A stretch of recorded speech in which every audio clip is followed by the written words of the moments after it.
Hello friends, आज हम नया टॉपिक करेंगे series combination of cell. Series combination of cell में हम लोग किस तरह से करते हैं। देखिए, हमने एक नंबर ऑफ सेल्स है E1, E2, E3, E4 up to En तक सेल है। हमने उनको क्या किया है, सीरीज़ में अटैच किया है।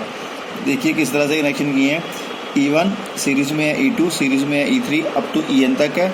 E1 की इंटरनल रेजिस्टेंस है, ये E2 की इंटरनल रेजिस्टेंस है, अप टू ये Rn की इंटरनल रेजिस्टेंस है, मतलब En की इंटरनल रेजिस्टेंस है Rn। हमने इनको सीरीज़ में अटैच किया है। ये मेरे पास एक्सटर्नल रेजिस्टेंस मैंने R लगा दी है सर्किट में। ये मेरे पास करंट I फ्लो कर रहा है। अब अगर ये रेजिस्टेंस मेरे पास सीरीज़ में है, R1, R2, R3 up to Rn तक सीरीज़ में है, तो अगर मैं इसका इक्विवेलेंट रेजिस्टेंस निकाल लूँगा तो क्या आ जाएगा मेरे पास, R1 plus R2 plus R3 plus R4 up to Rn तक आ जाएगा। वैसे ही जब ये बस E1, E2 ये भी सीरीज़ में है और इनकी पोलैरिटी सेम है। पोलैरिटी देखो, ये ध्यान रखो, इनकी पोलैरिटी सेम है। पोलैरिटी का मतलब एक का नेगेटिव दूसरे के पॉजिटिव से कनेक्टेड है, दूसरे का नेगेटिव तीसरे के पॉजिटिव से कनेक्टेड है, तीसरे का नेगेटिव चौथे के पॉजिटिव से कनेक्टेड होगा। तो इसको बोलते हैं सेम सेल सेम पोलैरिटी से सेल अटैच है। अगर सेम पोलैरिटी से सेल अटैच होंगे तो उनकी वैल्यू क्या आ जाएगी, उनका टोटल का निकलेगा सेल की value E1 plus E2 plus E3 up to En तक आ जाएगा। ये मेरे पास सर्किट बन गया, इसका इक्विवेलेंट सर्किट बन गया। अगर इसमें मैं करंट की बात करूँ कि इसमें करंट कितना फ्लो करता है, तो करंट की फार्मूला क्या होता है, I is equal to V upon R। मतलब V क्या है, total EMF upon total resistance. I is equal to total EMF upon total resistance. इसमें टोटल EMF कितनी होगी, E1 plus E2 plus E3 up to EM। वो मैंने यहाँ पे लिख दिया, E1 plus E2 plus up to En तक कर दिया। टोटल रेजिस्टेंस कितनी है, देखिए यहाँ पे रेजिस्टेंस है R1 plus R2 plus R3 up to Rn तक। और ये वाली रेजिस्टेंस मेरे पास क्या है, सीरीज़ में अटैच है। सीरीज़ में क्या होगा, इसके साथ ये भी रेजिस्टेंस प्लस हो जाएगी। तो मैंने यहाँ पे क्या किया, ये भी रेजिस्टेंस साथ में प्लस कर दी। टोटल रेजिस्टेंस में आ गई ये वाली नीचे वाली। तो ये मेरे पास फॉर्मूला आ जाएगा, I is equal to E1 plus E2 plus E3 up to En divide by R1 plus R2 plus up to Rn plus capital R है। ये मेरे पास करंट का फॉर्मूला है जब मेरे पास नंबर ऑफ सेल्स अटैच होंगे सीरीज़ में, but cell की वैल्यू क्या होगी, डिफरेंट होगी। मतलब एक की वैल्यू E1 होगी, दूसरे की E3 है, E2 है, E3, E4, इस तरह से अलग अलग वैल्यू होगी। तो मेरे पास करंट की वैल्यू ये वाली आएगी। नेक्स्ट मेरे पास केस बनता है कि अगर मेरे पास एन आइडेंटिकल सेल्स है। आइडेंटिकल सेल्स का मतलब होता है हर सेल की वैल्यू सेम है, हर सेल का पोटेंशियल की वैल्यू सेम आएगी। उस केस में टोटल पोटेंशियल कितना निकलता है, देखिए अगर E1, E2, E3 up to E के बराबर है, वैसे small r, R1, R2, R3 मतलब इंटरनल रेजिस्टेंस आपस में क्या होगी, सबकी बराबर होगी। तो यहाँ पे मैं E प्लस E पुट करूँगा तो मेरे पास आ जाएगा NE। सिमिलरली R1 की जगह मैं स्मॉल r पुट करूँगा तो आ जाएगा NR। और ये वाला R मैं ये लिख दूंगा। ये मेरे पास I की वैल्यू आएगी जब मेरे पास आइडेंटिकल सेल अटैच है, नंबर ऑफ सेल्स अटैच है, बट सबकी वैल्यू क्या है, आइडेंटिकल है, मतलब सबकी वैल्यू सेम है। तो ये मेरे पास आ जाएगा उसकी वैल्यू। नेक्स्ट केस मेरे पास बनते हैं कि अगर मैं बोलूँ कि मेरे पास NR की वैल्यू बहुत ज़्यादा है विद रिस्पेक्ट टू R, मतलब R से बहुत ज़्यादा है NR की वैल्यू, उस केस में किस तरह से होगा। अगर मेरे पास NR की वैल्यू बहुत ज़्यादा है R से, तो ये R प्लस NR किसके इक्वल, अप्रोक्सीमेट इक्वल होगा, NR की इक्वल होगा। अगर NR की इक्वल होगा तो हम लोग यहाँ पे लिख सकते हैं NR। ये क्या बन जाएगा, I is equal to NE upon NR। N से N कैंसिल, तो अब बच जाएगा E अपॉन R। E क्या है, एक सेल का पोटेंशियल, R क्या है, एक सेल का इंटरनल रेजिस्टेंस। तो दोनों को से क्या बनता है, करंट बनता है एक सेल का।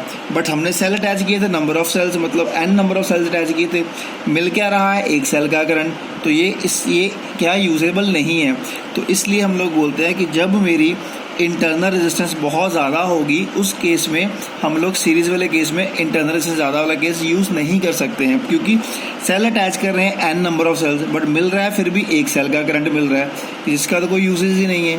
तो इसलिए हम लोग जब किसी भी सेल की इंटरनल रेजिस्टेंस लार्ज होती है, उसको हम लोग सीरीज़ में यूज़ नहीं करते हैं कभी भी। सेकेंड केस देखते हैं, जब हमारी एक्सटर्नल रेजिस्टेंस ज़्यादा है with respect to internal resistance, उस केस में देखिए R plus NR is approximately equal to R। हमने NE की जगह NA लिखा, NR कैंसिल करके नीचे R लिख दिया, तो ये आ जाएगा NE अपॉन R। E क्या था, एक सेल के पोटेंशियल, R क्या है, एक्सटर्नल रेजिस्टेंस। दोनों को डिवाइड करेंगे तो क्या आ जाएगा, करंट। करंट किससे मल्टीप्लाई हो रहा है, N से मल्टीप्लाई हो रहा है, मतलब जितने नंबर ऑफ सेल्स अटैच करेंगे करंट भी उससे मल्टीप्लाई होगा, तो मतलब हमारे को लार्ज अमाउंट में करंट मिलेगा। तो इसलिए जिसकी सर्किट की एक्सटर्नल रेजिस्टेंस ज़्यादा होती है, हम लोग उसको यूज़ करते हैं सीरीज़ में, और जिसकी इंटरनल रेजिस्टेंस ज़्यादा होती है उसको हम लोग यूज़ नहीं करते हैं कभी भी सीरीज़ में। ये मोस्ट चीज़ है, इंपॉर्टेंट चीज़ है कि सीरीज़ में कब यूज़ करना है, जब उसकी एक्सटर्नल रेजिस्टेंस ज़्यादा होगी तो यूज़ करना है। क्लियर है। नेक्स्ट केस मेरे बनता है कि जब मेरे पास सेल आइडेंटिकल सेल अटैच है बट उनकी पोलैरिटी डिफरेंट है, मतलब सबकी वैल्यू ई है बट उनकी क्या है, किसी का पॉजिटिव नेगेटिव से अटैच है बट किसी की पोलैरिटी देखो डिफरेंट भी है बीच में। ये केस मेरे पास बनता है कि if P cells are connected in the opposite polarity, मतलब टोटल सेल्स मेरे पास एन है बट उसमें से पी सेल्स ऐसे हैं जिनकी पोलैरिटी क्या है, ऑपोजिट डायरेक्शन में शो कर रही है। तो उस केस में क्या बनेगा, देखिए हमने दो सेल्स डिफरेंट वाली इक्विवेलेंट के अंदर एक की पोलैरिटी इस तरह से रख ली, एक की पोलैरिटी उसकी ऑपोजिट कर ली और इंटरनल रेजिस्टेंस की वैल्यू सबकी सेम ही है, आर आ रही है, तो इसको हमने सिंपली एन आर लिख दिया। टोटल सेल कितने थे मेरे पास एन, तो मेरे पास जिसकी पोलैरिटी इस तरह से होगी, तो पी सेल्स है जिनकी पोलैरिटी ऑपोजिट है, तो सेल कितने बन जाएंगे, पी इंटू ई, क्योंकि ए का पोटेंशियल है ई, और अगर पी सेल्स है जिनकी पोलैरिटी ऑपोजिट है तो उसकी वैल्यू कितनी बन जाएगी, P E. Number of cells कितने थे एन, उसमें से पी की पोलैरिटी ऑपोजिट थी तो कितने बच गए, एन माइनस पी, और वैल्यू कितनी है ई, तो मल्टीप्लाई कर दिया ई के साथ, मतलब ये मेरे पास आ गया एन माइनस पी इंटू ई, ये मेरे पास आ गया पी ई। और वैसे ही इक्विवेलेंट रेजिस्टेंस मैंने आर अटैच कर दिया, एक्सटर्नल रेजिस्टेंस को बोलते हैं। आई की वैल्यू क्या आती है, total EMF upon total resistance. Total EMF क्या आ जाएगा, इन दोनों की पोलैरिटी क्या है, ऑपोजिट डायरेक्शन में है, तो ये दोनों क्या हो जाएंगे, आपस में माइनस हो जाएंगे। क्या बन जाएगा, n minus p into e minus p into e upon total resistance क्या आ जाएगी, n are plus r, as is लिख दिया। ई को मल्टीप्लाई किया, n e minus p e upon N R plus r. I is equal to n e minus p क्या बन गया, minus 2p upon N R plus r. तो I की value क्या आ गई, I is equal to N minus 2p into E common निकाली है मैंने, upon N R plus R. ये मेरे पास आई की वैल्यू आ गई जब पी सेल्स कनेक्टेड है ऑपोजिट पोलैरिटी के साथ। Thank you.